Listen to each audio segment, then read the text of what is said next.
कांग्रेस के अध्यक्ष सरकारी फंड में कांग्रेस के अध्यक्ष रहते, क्या जवाब दोगे देश की जनता को? ऐसा मानते कोई पढ़ता नहीं है, देखता नहीं है? हमारे यहां प्रधानमंत्री जी, रक्षा मंत्री, गृह मंत्री, वित्त मंत्री है, पदेन है। कल अगर हम नहीं रहेंगे, मगर नहीं रहेंगे तो आप अगर बैठो। हमने भारतीय जनता पार्टी के अध्यक्ष श्रीमान नड्डा को नहीं रखा है, हमने पदेन व्यवस्था की। अब सुनिए आप, अरे काफी कुछ है सुनने के लिए, बैठिए। मान्यवर, कोई पारदर्शिता नहीं थी, आप बैठिए ना, आप बैठिए। Nothing will go on record. He is not yielding. No. Honorable Home Minister. मान्यवर, Not yielding. Honorable Home Minister is not yielding. हाँ, मुझे सुनिए ना। मान्यवर, मैं गलत हूं तो कल लिखित रूप में आपको दे दूंगा, नहीं तो ऑथेंटिक कर लूंगा, आप चिंता मत करिए। He is not yielding. मान्यवर, जवाब बीच में देने की प्रथा है हमारी क्या? He is not yielding. Nothing will go on record. He is not yielding. No, he is not yielding. मान्यवर, वो बोल रहे थे, मैं कुछ नहीं बोला, उनको लगा कि बैठा बैठा सुन रहा है, ठीक ही है। ऐसा नहीं होता है भाई। मान्यवर, ये फंड का उपयोग क्या हुआ? प्रधानमंत्री राहत कोष के फंड में से राजीव गांधी फाउंडेशन को फंड दिया गया। अबे राजीव गांधी फाउंडेशन कौन चलाता है? कांग्रेस की अध्यक्ष और उनका परिवार चलाता है मान्यवर, तत्कालीन कांग्रेस की अध्यक्ष। मान्यवर, फंड का ट्रांसपेरेंट उपयोग है। हमने क्या किया? कोरोना महामारी, आपदा राहत, ऑक्सीजन प्लांट, वेंटिलेटर, गरीबों को सहायता और टीकाकरण के लिए इसका खर्च करने का काम भारतीय जनता पार्टी के प्रधानमंत्री। मान्यवर, जवाबदेही, कोई स्पष्ट पारदर्शिता नहीं थी। फंड के उपयोग के लिए कोई कमेटी नहीं थी। यहां पर प्रधानमंत्री जी के प्रधान सचिव जो ब्यूरोक्रेट होते हैं, उनकी अध्यक्षता में 5 सचिवों का कमेटी बनाया गया है।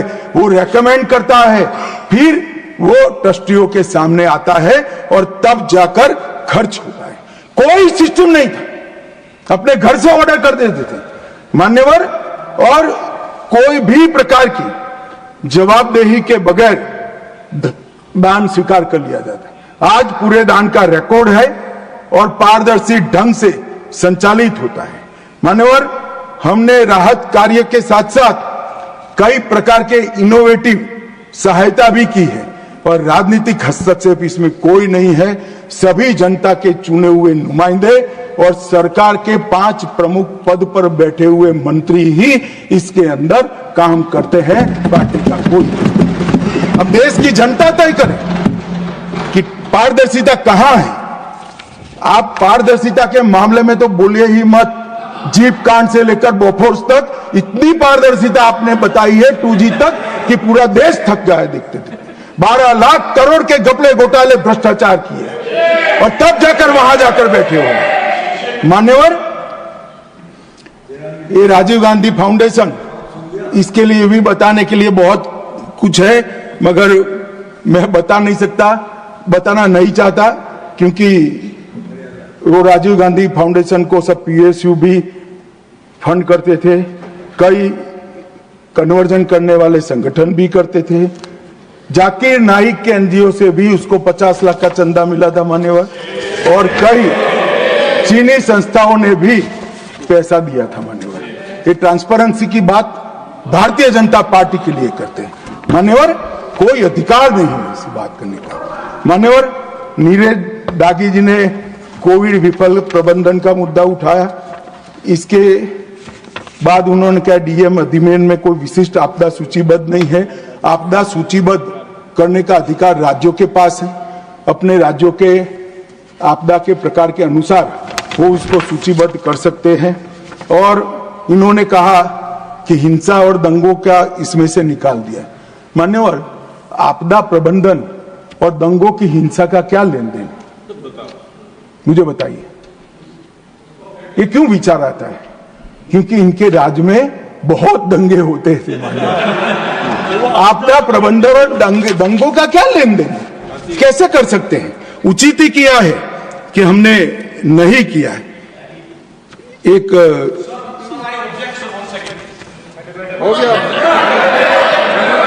मान्यवर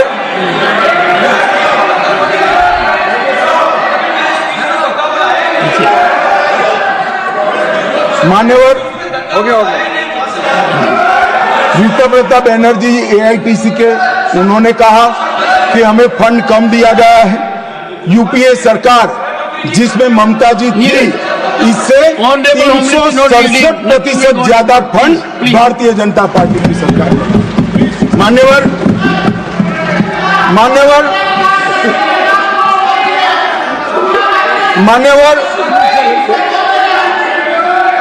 अब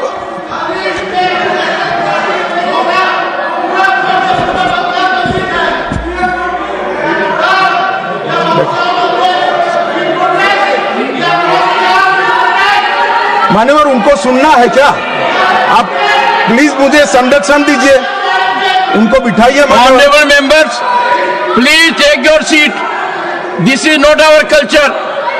I am happy that leader will take care of you. Please, no, take your seat. Take your seat. Okay. Take your seat.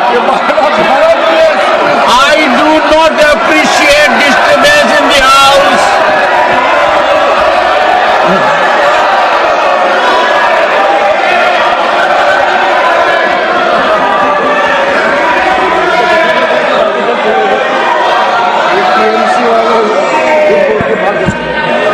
मान्यवर,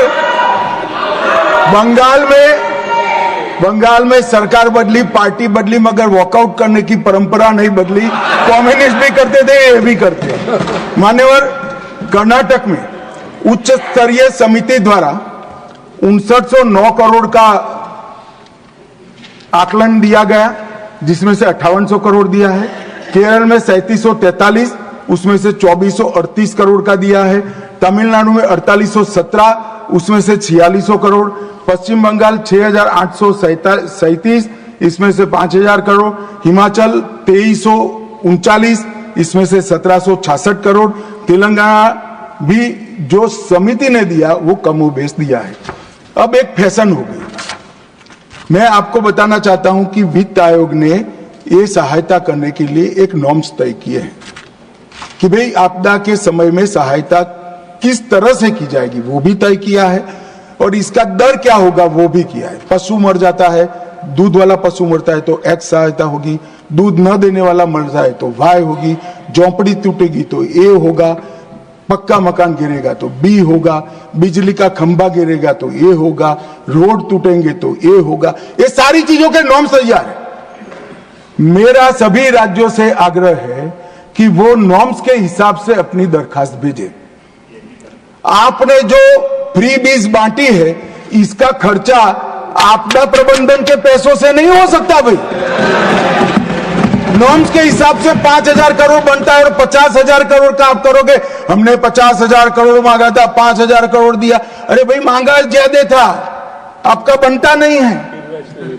और ये नॉर्म्स अगर किसी को नहीं, वैसे तो साइट पर है, नहीं है तो मुख्यमंत्री जी मुझे पत्र लिखे, मैं तुरंत पर्सनल मैसेंजर से उनको भेज दूंगा,